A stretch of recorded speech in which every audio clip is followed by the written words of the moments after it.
Hello everyone, स्वागत है आपका हमारे इस नए वीडियो में।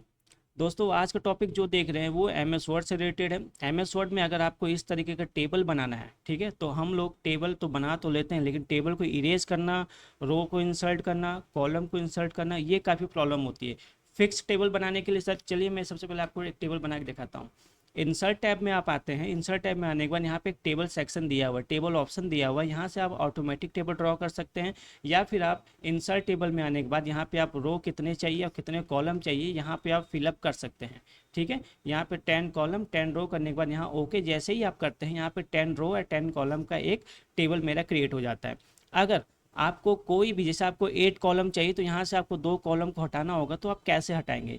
तो ये प्रॉब्लम क्रिएट होती है हमेशा कि टेबल बन तो गया, लेकिन अब टेबल को इरेज करना होगा तो वो हम कैसे करेंगे? तो याद रखिएगा, यहाँ पे एक दो टैब होते हैं। व्यू के बाद दो टैब होते हैं जिसे हिडन टैब बोलते हैं। ये हिडन टैब आपका तब आएगा जब आप टेबल के अंदर क्लिक करेंगे। जैसे आप टेबल के अंदर क्लिक करते हैं तो ये दो हिडन टैब आते हैं, डिजाइन और लेआउट।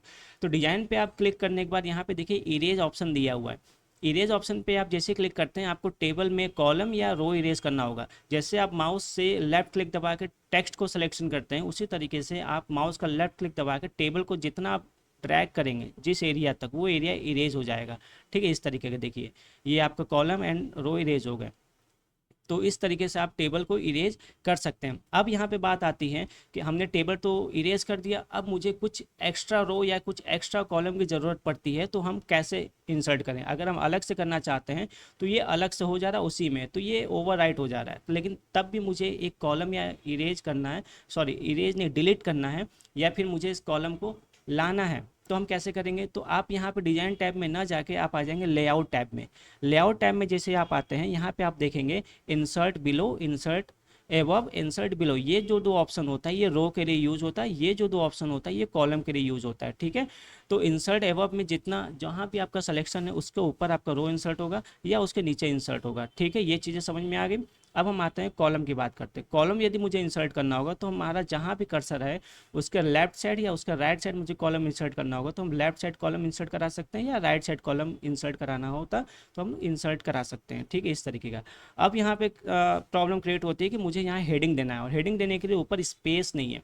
ठीक है, तो अब यहाँ पे मुझे इतने में एक हेडिंग बनाना है जिसका नाम होना चाहिए टेबल। ठीक है, तो टेबल देने के लिए अगर हम यहाँ पे टेबल लिखते हैं तो ये आप प्रॉब्लम क्रिएट होगी। यहाँ पे देखिए इस तरीके का टेबल लिखने में समस्या आ रही है क्योंकि छोटे में लिख रहा है, हम चाहते हैं बड़े में लिखें। तो यहाँ से आप जितना आप हेडिंग सिलेक्शन करना चाहते हैं, जितना टेबल, टेबल को सिलेक्शन करके यहाँ पे आप आ जाएंगे लेआउट में। लेआउट में आने के बाद यहाँ पे आप देखेंगे मर्ज लिखा हुआ है। आप जैसे ही मर्ज पे क्लिक करते हैं तो ये सारा का सारा जितना सेल है छोटा छोटा वो मर्ज हो जाएगा। यहाँ पे आप कोई भी टेबल वगैरह हेडिंग वगैरह डाल सकते हैं। इसको अपने अकॉर्डिंग क्या कर सकते हैं, सिलेक्शन करके होम में आने के बाद इसको आप अपने अकॉर्डिंग बड़ा कर सकते हैं।